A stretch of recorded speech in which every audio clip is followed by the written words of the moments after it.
Hello बच्चों, आज मैं आप लोगों को क्लास 9th की जो आपके पास लेटेस्ट एडिशन की मैथ्स की एनसीईआरटी की बुक है ना, उसमें हमने अपना chapter number 6 perimeter and area start कर रखा है। तो आज की क्लास में हम एक टॉपिक समझने वाले हैं। टॉपिक का नाम है हीरोन्स फॉर्मूला। जैसे कि मैंने आपको लास्ट क्लास में जब इससे पहले का टॉपिक समझाया था तो आपको बताया था कि जो आपके पास पुरानी एनसीईआरटी बुक थी ना, उसमें जो ये हीरोन्स फॉर्मूला है ये पूरा एक सेपरेट चैप्टर था। यहाँ पर आपको सिर्फ एक टॉपिक दे रखा है जिसमें आपको एरिया ऑफ ट्राइंगल निकालना सिखाएंगे। अब आप सोच रहे होंगे कि एरिया ऑफ ट्राइंगल तो हमें पहले से आता है, हाफ बेस इनटू हाइट वाला फॉर्मूला जो होता है, लेकिन वो वाला फॉर्मूला ना सिर्फ और सिर्फ राइट एंगल ट्राइंगल के केस में लग सकता है। लेकिन अगर कोई बाकी के ट्राइंगल हो, जैसे आइसोसेलेस ट्राइंगल हो गया या स्केलेन ट्राइंगल हो गया, तो उस केस में आप उनका एरिया कैसे निकालोगे। चलो, इक्विलेटरल ट्राइंगल का भी अपना एक फॉर्मूला होता है, बट आइसोसेलेस एंड स्केलेन का तो नहीं होता। तो इस केस में हम क्या करते हैं, हीरोन्स फॉर्मूला यूज़ करते हैं। तो चलिए जानते हैं आज की क्लास में कि क्या है ये हीरोन्स फॉर्मूला और कैसे इसको क्वेश्चंस में अप्लाई करके हमें एरिया निकालना है। ठीक है, तो कह रहे हैं you already know a formula for the area of triangle half base time Heights. कह रहा है ये वाला फॉर्मूला तो आप पहले से ही जानते हो, हाफ बेस इंटू हाइट वाला एरिया ऑफ ट्राइंगल निकालने का। Are there other formula for the area of triangle, क्या कोई और फॉर्मूला है जिससे आप अभी तक एरिया ऑफ ट्राइंगल निकाल रहे थे। तो there are several, for now we mention Heron's formula. कई सारे हैं, लेकिन अभी फिलहाल के लिए हम यहाँ पर हीरोन्स फॉर्मूले की बात कर रहे हैं, जो कि डिस्कवर किसने किया था, discovered by a Greek mathematics and inventor Heron. इन्होंने इस फॉर्मूले को डिस्कवर किया था। He taught at the museum in Alexandria, a city in ancient Egypt located on the banks of the Nile। तो ये आपको बता रखा है कि किसने ये फॉर्मूला इन्वेंट किया, उन्होंने कहाँ पर इस फॉर्मूले को सीखा था, कहाँ पर इस फॉर्मूले को पढ़ाया था, ये सारी चीज़ें बता रखी हैं।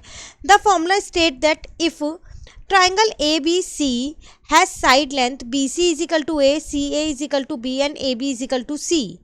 कह रहा है कि ये फॉर्मूला क्या बताता है आपको कि अगर आपके पास एक ट्राइंगल है, मान लो यहाँ पर ए बी सी, जिसमें जो बी सी है वो ए है, जो सी ए है वो बी है और जो ए बी है वो सी है, then its area can found as follow. तो आप इसका एरिया कैसे निकालोगे। First we compute the semi perimeter. तो सबसे पहले हम इसका सेमी पेरीमीटर निकालेंगे। तो पेरीमीटर निकालना आप सभी को आता है, एरिया ऑफ ट्राइंगल का sum of all side. Semi perimeter होता है उसका आधा कर देना, हाफ करना, S which is half the perimeter. तो पेरीमीटर का हाफ कर दो। तो पेरीमीटर का फॉर्मूला होता है A plus B plus C, मतलब सम ऑफ ऑल साइड्स। अब उसका हाफ कर दो तो आपका सेमी पेरीमीटर आ जाएगा, जिसको हम एस के नाम से डिनोट कर रहे हैं। देन एरिया निकालने के लिए हमारे पास ये सिंपल सा फॉर्मूला है, अंडर रूट में एस ब्रैकेट में S minus A into S minus B into S minus C, जिसमें ए बी सी यही है जो आपके पास साइड लेंथ है। I am sure you will find the formula extremely surprising and strange looking. Let us test it against some known cases. तो कह रहा है कि फॉर्मूला देख के आपको लग रहा होगा कि ये मतलब कुछ अलग सा ही एक स्ट्रेंज सा फॉर्मूला है, एरिया का इतना बड़ा फॉर्मूला है। तो चलो हम ऐसा करते हैं, यहाँ पर कुछ केसेस पे इन्हें अप्लाई करके देखते हैं। जैसे इन्होंने एक एग्जांपल लिया, an equilateral triangle with side a unit. तो इन्होंने इक्विलेटरल ट्राइंगल के केस में अगर इस फॉर्मूले को लगाएंगे, लगा सकते हो। नॉर्मली इक्विलेटरल ट्राइंगल का जो फॉर्मूला होता है वो होता है √3/4 इंटू में साइड का स्क्वायर एरिया का।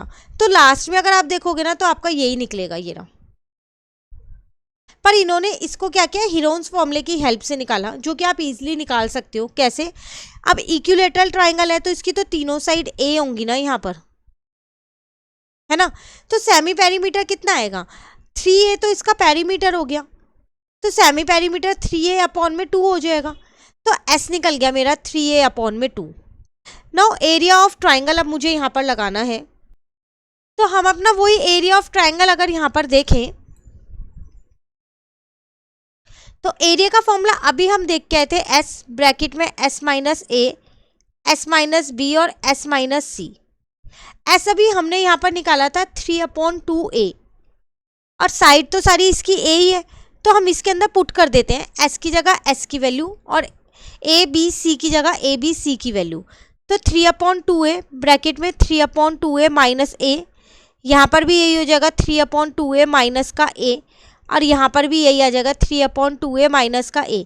क्योंकि इसकी तीनों साइड सेम है तो ए बी सी की वैल्यू सब जगह मैंने ए पुट कर दिया।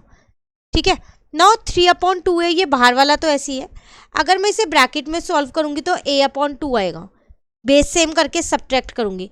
सिमिलरली यहाँ भी a/2 आएगा और यहाँ पर भी a/2 आएगा, ठीक है ना। तो 2 बार a/2, तो इन दोनों का तो एक a/2 बाहर आ जाएगा। अभी अंदर रूट में बचा 3/2a इंटू में a/2, यही बचा। तो इसको आप क्या लिख सकते हो, 3/4a² लिख सकते हो अंडर रूट में, यही लिख सकते हो। अब देखो 4 जो है रूट से बाहर निकलेगा तो 1/2 की फॉर्म में निकलेगा, क्योंकि 4 डिनोमिनेटर में है। a² बाहर आएगा तो a आ जाएगा, अंदर सिर्फ √3 रह जाएगा। तो इसका मतलब आपके पास एरिया आ गया √3 a इंटू a² 2 2 जा 4। और यही अगर आपको पता हो तो आपके इक्विलेटरल ट्राइंगल का फॉर्मूला भी यही होता है, तो √3/4a²। तो ये इन्होंने क्या किया, आपको हीरोन्स फॉर्मूले की हेल्प से निकाल के दिखाया है। क्लियर। तो अगर आपके पास एक इक्विलेटरल ट्राइंगल है तो आप उसमें इस तरीके से हीरोन्स फॉर्मूला लगा सकते हो। क्लियर हो गया। चलिए अभी एग्जांपल नंबर 4 में आपसे क्या कह रहे हैं, यहाँ पर एन आइसोसेलेस ट्राइंगल। अब एक आइसोसेलेस ट्राइंगल है आपके पास with equal side a unit and base 2b। आपको पता है आइसोसेलेस ट्राइंगल की दो साइड तो इक्वल होती है ना, तो जो इक्वल साइड्स हैं वो a है, दोनों a और a है, और जो बेस है वो आपके पास 2b है। अगर मैं इसको यहाँ पर एक बार ऐसे ड्रॉ कर लूँ तो ये दोनों मेरे पास a वाली साइड्स हैं और ये मेरे पास 2b वाली साइड्स हैं। नाउ अगर मुझे इसका एरिया निकालना हो तो पहले मैं इसका सेमी पेरीमीटर निकालूंगी। तो सेमी पेरीमीटर हो जाएगा मेरे पास a + 2b अपॉन में 2। तो यहाँ आ जाएगा 2a प्लस का 2b अपॉन में 2। 2 को मैंने कॉमन ले लिया तो 2 से 2 तो कट गया, तो सेमी पेरीमीटर आ गया a + b। क्लियर है। अब मुझे अपना एरिया निकालना है, तो अब अगर हम इसका एरिया यहाँ पर निकालें, अगेन मैं पहले एक बार एरिया का फॉर्मूला लिख देती हूँ।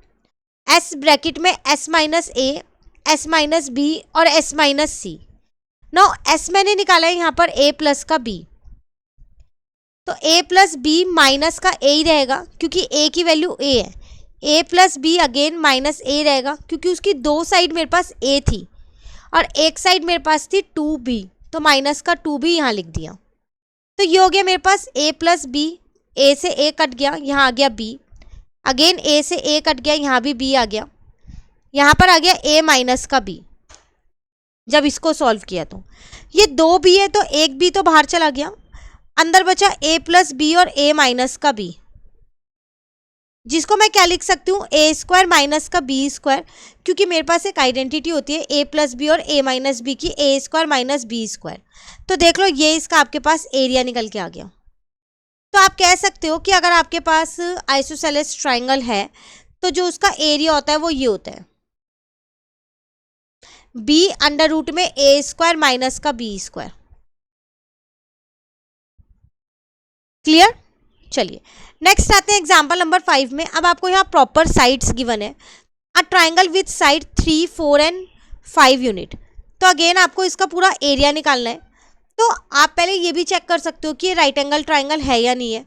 तो अगर आप यहाँ देखो तो 3 का स्क्वायर 9, 4 का स्क्वायर 16, 5 का स्क्वायर 25, इन दोनों को प्लस करोगे तो 25 ही आ रहा है। तो ये राइट एंगल ट्राइंगल है।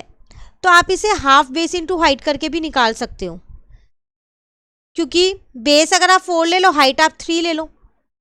5 तो नहीं ले सकते क्योंकि वो मेरी हाइपोटेन्यूज होगी, जो लॉन्गेस्ट साइड होती है वो हाइपोटेन्यूज होती है। इसको इससे कट कर दिया तो एरिया आ गया मेरे पास 6। और आप चाहो तो इसे हीरोन्स फॉर्मूले की हेल्प से भी निकाल सकते हो। वो कैसे, वो यहाँ निकालते हैं। तो मैंने a को मान लिया वो मेरा 3 यूनिट है, b को मान लिया वो मेरे पास 4 यूनिट है, और c को मान लिया कि वो मेरे पास 5 यूनिट है। नाउ पहले मैं सेमी पेरीमीटर निकालूंगी, तो a plus B plus C upon में 2 करना पड़ेगा। तो 3 + 4 + 5 अपॉन में 2 कर दिया, तो 12 अपॉन में 2 मेरा आंसर आ गया यहाँ पर 6। अब अगर हम अपने एरिया की बात करें तो फॉर्मूला है s ब्रैकेट में s - a, s - b और s - c। तो 6, 6 - 3, 6 - 4 और 6 - 5 हो जाएगा। ठीक है ना। तो 6, अब माइनस करो 3, यहाँ पर माइनस करोगे 2, यहाँ पर 1 आएगा। तो 3 2 जब भी 6 होता है, 1 इंटू 1, 1 से इंटू करेंगे यही आएगा। तो 2 6 से रूट से बाहर 1 निकल जाएगा, एरिया आ गया 6 स्क्वायर यूनिट। तो आप इसे हीरोन्स फॉर्मूले से निकालो, या फिर आप इसे area of right angle triangle वाला हाफ बेस इंटू हाइट से निकालो, सेम ही आने वाला है। तो इन्होंने भी आपको दोनों से निकाल के दिखाया है। क्लियर? तो ये था आपके पास यहाँ पर एग्जाम्पल नंबर 5 जो हमारा कंप्लीट होता है। अब यहाँ पर आपको कुछ थ्योरी दे रखी है, उसको देखते हैं वो क्या है हमारे पास। You may wonder how Heron's formula is proved. There are many proofs known. One of them used by Bodhiana's Pythagoras theorem and repeated use of the difference of two square formula a square minus b square, that is a plus b and a minus b. We will study some of these proof in grade 10th. आप 10th class में इनका जो prove है properly वो करने वाले हो, यहाँ पर आपको कुछ भी नहीं करना उससे related. There are 2 other such formula for the area of triangle, both have connection with circle. कह रहे 2 और फॉर्मूले होते हैं एरिया ऑफ ट्राइंगल के जो सर्कल से कनेक्टेड है। वो क्या? Given any triangle ABC that is exactly one circle that passes through 3 vertices. कह रहे एक ट्राइंगल है ABC और एक ही सर्कल है जो इन तीनों वर्टिसेस से पास हो रहा है, ट्राइंगल की जो वर्टिसेस हैं उससे। This is called circum circle of triangle ABC। तो हम इसको क्या बोलते हैं? Circum circle of triangle ABC, मतलब वो ट्राइंगल जो है उस सर्कल के अंदर बना हुआ है। Now there is exactly one circle that fit tightly in the triangle touches all its 3 sides. क्या अब एक ही सर्कल ऐसा सर्कल है जो इस ट्राइंगल के मैं अंदर बनाता हूँ तो वो तीनों साइड को टच करेगा। यहाँ वर्टिसेस की बात नहीं हो रही, वर्टिसेस को तो ये बाहर वाला सर्कल टच कर रहा है, अंदर टच करेगा। तो इसको क्या बोलते हैं हम? This is called in circle of triangle ABC, मतलब ट्राइंगल के अंदर एक सर्कल है। पहले वाला था circum circle of triangle ABC, उसका मतलब था ट्राइंगल सर्कल के अंदर है। ठीक है। Now let the side of triangle ABC B A B and C। अब मैंने ट्राइंगल की साइड्स को A B C मान लिया। Let the radius of the circumcircle be R। जो ये बाहर वाला सर्कल है मैंने माना जो इसकी रेडियस है वो R है, अंदर वाले की छोटा R है, बड़े वाले बड़ा R बाहर वाले के लिए, एंड इनर सर्कल की इन सर्कल की स्मॉल R है। Then we have following 2 formula for the area.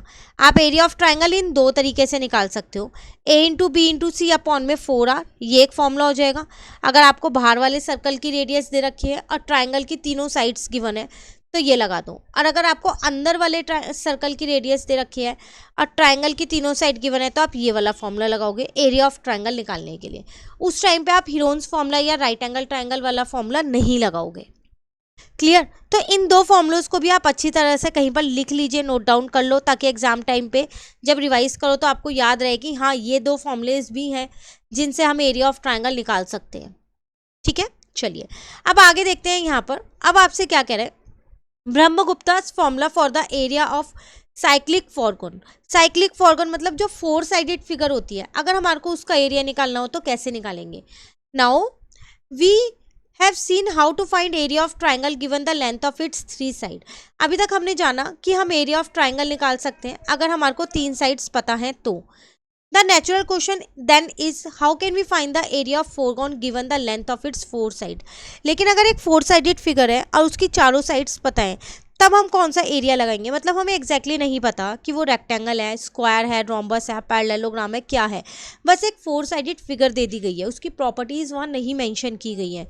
तो इस केस में मैं ये तो आइडेंटिफाई नहीं कर पाऊंगी कि वो रेक्टेंगल है या स्क्वायर है, क्या है, तो कौन सा फॉर्मूला लगाऊं? तो वो फॉर्मूला आपको यहाँ बताया गया है। वो क्या है?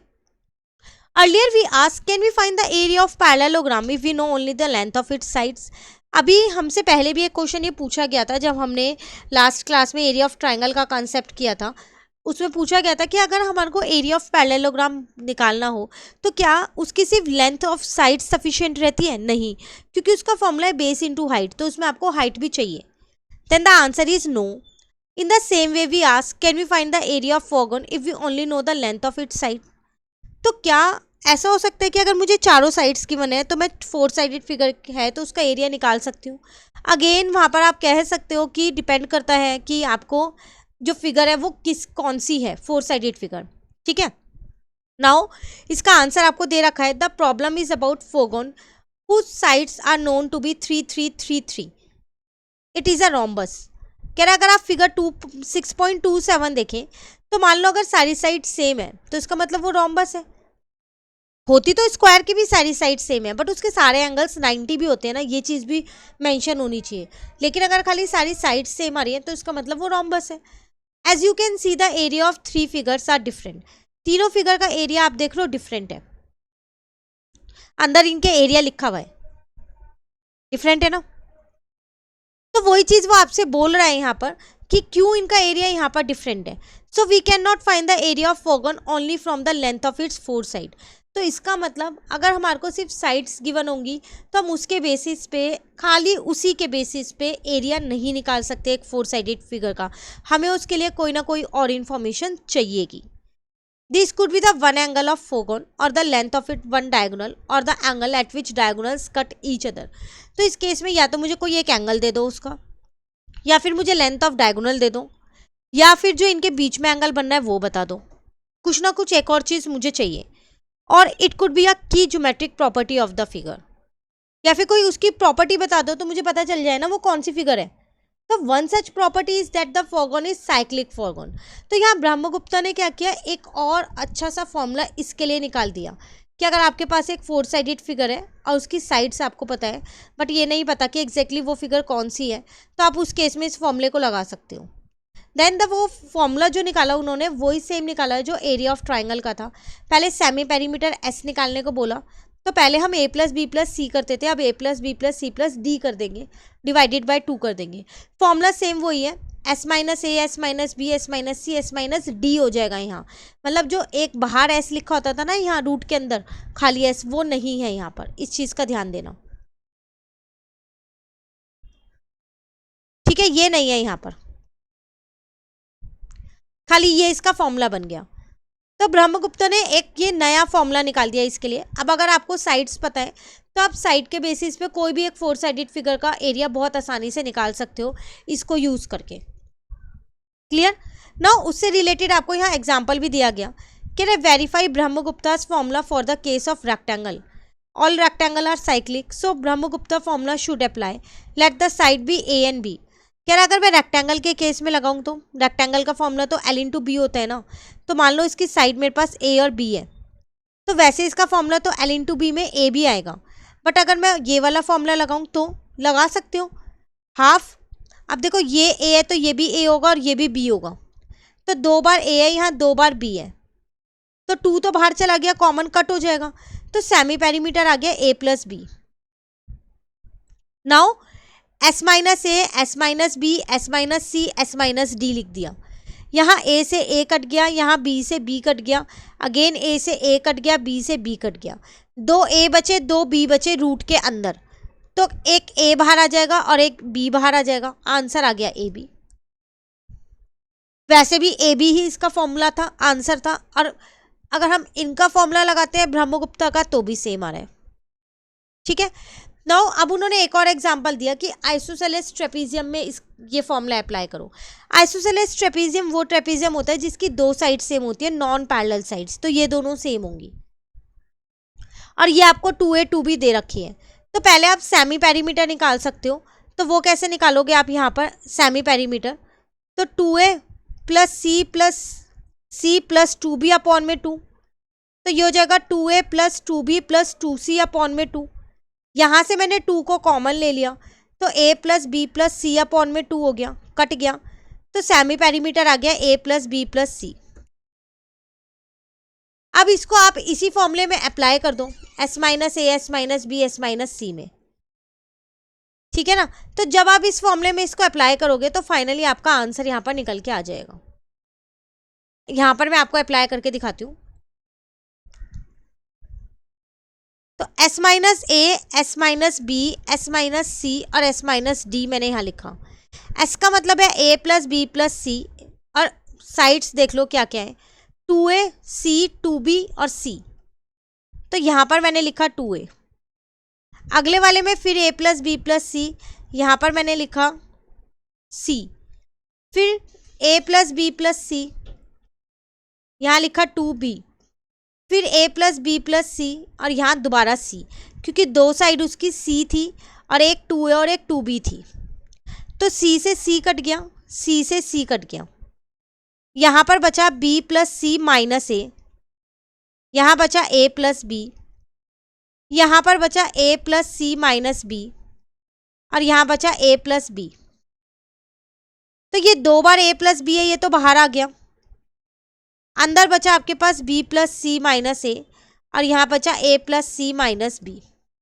ठीक है, अब जो वैल्यूज आपको ये लिखा हुआ वो फॉर्मूला क्लियर। तो इसको आप फर्दर इस तरीके से भी सिंप्लीफाई कर सकते हो, नहीं तो आप यहीं पर भी छोड़ सकते हो। क्लियर है। तो ये आपके पास आइसोसेलेस ट्रेपीजियम का उन्होंने बताया कि इसमें भी आप ये रूल लगा सकते हो। देखो ये सारे फॉर्मूलेज नहीं याद करने आपको, सिंपली आपको सिर्फ एक ये वाला फॉर्मूला याद करना है। और क्वेश्चन आपके पास आएंगे तो उसमें आपको यूनिट्स गिवन होंगी, तो आपको सिर्फ अप्लाई करना है। ठीक है, ये सिर्फ समझाने के लिए आपको यहाँ पर लगा रखा है ये सारा। नाउ अब अगेन आपको यहाँ पर एक थ्योरी दे रखी है, special cases and generalisation in mathematics. तो यहाँ पर आपको बता रखा है जैसे स्क्वायर जो है वो आपका स्पेशल टाइप ऑफ रेक्टेंगल होता है, तो उसके केस में आप क्या करने वाले हो, फॉर्मूला जो होता है एरिया ऑफ स्क्वायर का वो होता है साइड का square, is a special case for the formula of area of rectangle obtain by putting B is equal to A. इस केस में आप क्या करते हो, ये ए और ये बी है, तो यहाँ पर भी आप ए पुट करते हो क्योंकि इसकी साइड्स इक्वल हो जाती हैं। ठीक है, सिमिलरली आपको यहाँ आइसोसेलेस राइट एंगल ट्राइंगल का एक स्पेशल केस दे रखा है, कुछ नहीं कर रखा, ये सिर्फ आपको थ्योरी है जो यहाँ पर बता रखी है, और कुछ आइडेंटिटीज हैं जो आपको बता रखी है, जो आप ऑलरेडी चैप्टर नंबर 4 में करके आए हो। तो आप इसे घर पे एक बार पूरे टॉपिक को रीड कीजिएगा यहाँ तक अच्छे से, कहीं भी दिक्कत लगे कमेंट करके पूछिएगा। अब 6.9 टॉपिक है, हम इसको स्टार्ट करते हैं यहाँ। तो स्क्वायरिंग और रेक्टेंगल है, बहुत छोटा सा टॉपिक है, कोई ज़्यादा बड़ा टॉपिक नहीं है। उसके बाद हमारी एक्सरसाइज शुरू हो जाएगी। तो टॉपिक आपके पास यहाँ पर ये है, in ancient time to square a given shape mean to construct a square equal in area of that shape. कह रहे पहले के टाइम में क्या होता था, अगर किसी भी गिवन शेप का स्क्वायर करना होता था तो उसका मतलब होता था उसी शेप को उतने ही एरिया में दोबारा से कंस्ट्रक्ट करना। द शेप कुड बी, चाहे वो रेक्टेंगल हो, चाहे वो ट्राइंगल हो, चाहे वो सर्कल हो। Here we shall how the ancient Indian mathematician Baudhayana squared a rectangle. तो अब उन्होंने कैसे यहाँ पर रेक्टेंगल का स्क्वायर किया वो बताया गया है। The construction from his Shulba Sutra shows how to square a rectangle with side A unit and B unit where A is greater than B। तो उन्होंने यहाँ पर बताया कि किस तरीके से वो एक रेक्टेंगल का स्क्वायर कर सकते हैं जिसमें जो 2 साइड होंगी A यूनिट और B यूनिट की, A जो है वो B से बड़ा होगा। This means that we must construct a square with area AB, क्योंकि उनका एरिया A इंटू बी होगा। तो यहाँ वो उन्होंने कंस्ट्रक्शन दिखाई है। Here is a slightly simplified form of Baudhayana's construction. देखते हैं, सबसे पहले उन्होंने एक रेक्टेंगल लिया ABCD, नीचे वाला दिख रहा है आपको ये वाला, जिसमें A जो है वो B से बड़ा है, मतलब कि ये लेंथ जो है वो ब्रेथ से बड़ी है। Now locate E on AD। AD पे आप क्या करो, कहीं पर भी एक E पॉइंट उन्होंने लोकेट किया है, इस तरीके से लोकेट किया है कि जो AE है वो AB के इक्वल होगी। आई रिपीट, जो AE है ये किसके इक्वल होगी, ये AB के इक्वल होगी, ये दोनों इक्वल होगी। ध्यान रखना ED पे बता जाना। ठीक है, then locate the mid point F on ED। अब जो ED बाकी का पॉइंट लाइन बची है उस पर एक F पॉइंट ले लो, इन दोनों का मिड पॉइंट होना चाहिए वो। Draw square. अब यहाँ से आपको AFGH का एक स्क्वायर बना देना है जिसकी सारी साइड सेम होगी, जिसकी साइड AF जितनी होनी चाहिए, AF जितनी। ठीक है, बन गई आपकी। And vertex H on AB के ऊपर एक वर्टेक्स ले लेना H, ये वाली, क्योंकि इतनी साइड चाहिए ना, और G यहां पर ले लेना। Now draw arc AG with centre H से सेंटर लो और एक आर्क बना दो AG जितना।